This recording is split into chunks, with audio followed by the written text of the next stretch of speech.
नमस्कार, मैं शालिनी शुक्ला। जनहित टाइम्स में आप सभी का स्वागत है।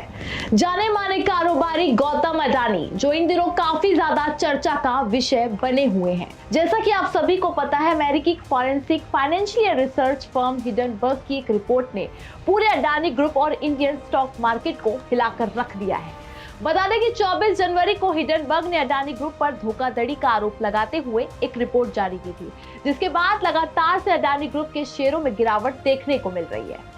बता दें कि एशिया के सबसे अमीर और दुनिया के तीसरे सबसे अमीर शख्स थे गौतम अडानी, लेकिन गौतम अडानी आज दुनिया के टॉप 10 की अमीर लोगों की सूची से बाहर हो गए हैं। ऐसा भी हो सकता है कि गौतम अडानी एशिया के सबसे धनी व्यक्ति का ताज खो दे। अगर ऐसे ही उनकी कंपनियों के शेयरों में गिरावट होती रही तो उनकी स्थिति तंगहाल हो जाएगी। वहीं सबके बीच अडानी ग्रुप ने बुधवार को अपना एफपीओ वापस ले लिया। हाल ही में लॉन्च किए अडानी एंटरप्राइजेस के एफपीओ को अचानक वापस लिए जाने से सब हैरान हो गए हैं। अब खुद गौतम अडानी ने सामने आकर बताया कि उनकी कंपनी ने ऐसा फैसला क्यों लिया है। दरअसल उन्होंने कहा कि कंपनियों के काम वैसे ही चलते रहेंगे। हिंडनबर्ग रिपोर्ट के चलते खत्म हो रहे शेयर के दामों के बीच गौतम अडानी ने दावा किया है कि उनकी कंपनियों की बैलेंस शीट मजबूत है और साथ ही उनके शेयर होल्डर्स को किसी तरह का कोई खतरा नहीं है। साथ ही आपको बता दें कि गौतम अडानी ने यह भी कहा कि मेरे लिए मेरे इन्वेस्टर्स का हित सबसे अहम है, बाकी सब चीजें बाद में आती हैं। लोगों को होने वाले घाटे से उन्हें बचाने के लिए हमने एफपीओ को वापस ले लिया है। इस फैसले से हमारे किसी भी मौजूदा ऑपरेशन या भविष्य की योजनाओं पर कोई फर्क नहीं पड़ेगा। हम समय पर योजनाएं लागू करने पर ध्यान देते रहेंगे। साथ ही अडानी ग्रुप के भविष्य पर बात करते हुए गौतम अडानी ने कहा कि एक बार जब मार्केट स्थिर हो जाएगा तो हम अपने कैपिटल मार्केट स्ट्रेटेजी की समीक्षा करेंगे। हमारा ध्यान ईसीजी पर है। वैसे अब कई लोगों के मन में सवाल उठ रहा होगा कि आखिरकार ये ईसीजी क्या है। तो आपको बता दें कि निवेश के मामले में यानी कि इन्वायरमेंटल, सोशल एंड गवर्नेंस के मापदंडों पर जिन कंपनियों का प्रदर्शन अच्छा होता है उसी को ईसीजी कहा जाता है।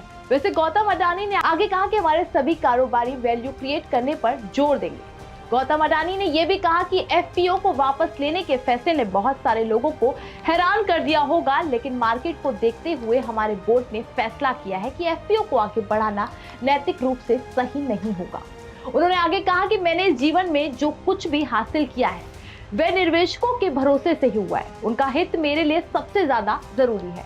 हमारा ट्रैक रिकॉर्ड अच्छा रहा है। मैंने अपने सभी निवेशक, बैंकों, शेयर होल्डर्स और साथ ही निवेशकों को धन्यवाद देना चाहूंगा कि उन्होंने हमारे एफपीओ में निवेश किया। हमें भरोसा है कि हमें आपका साथ मिलता रहेगा। वैसे तो गौतम अडानी के शेयर्स पर लगातार गिरावट देखने को मिल रही है। वही बता दें कि इन सबके बीच अब आरबीआई भी हरकत में आ गया है। दरअसल आरबीआई ने सभी बैंकों को नोटिस जारी कर अडानी को दिए कर्ज के मामले में जानकारी मांगी है। आरबीआई ने बैंकों से पूछा है कि उन्होंने अडानी ग्रुप की कंपनियों को कितना कर्ज दिया है और साथ ही उनका स्टेटस क्या है। वैसे तो अडानी ने अपने एफपीओ को वापस लेने पर बड़ी बड़ी बातें करी है। तो क्या लगता है कि कहीं ना कहीं गौतम अडानी का ये फैसला एफपीओ को वापस लेने का सही है? तो अपनी राय जरूर साझा करिएगा। फिलहाल इस रिपोर्ट में इतना ही। और भी अपडेट्स के लिए बने रहे जनहित टाइम्स के साथ। धन्यवाद।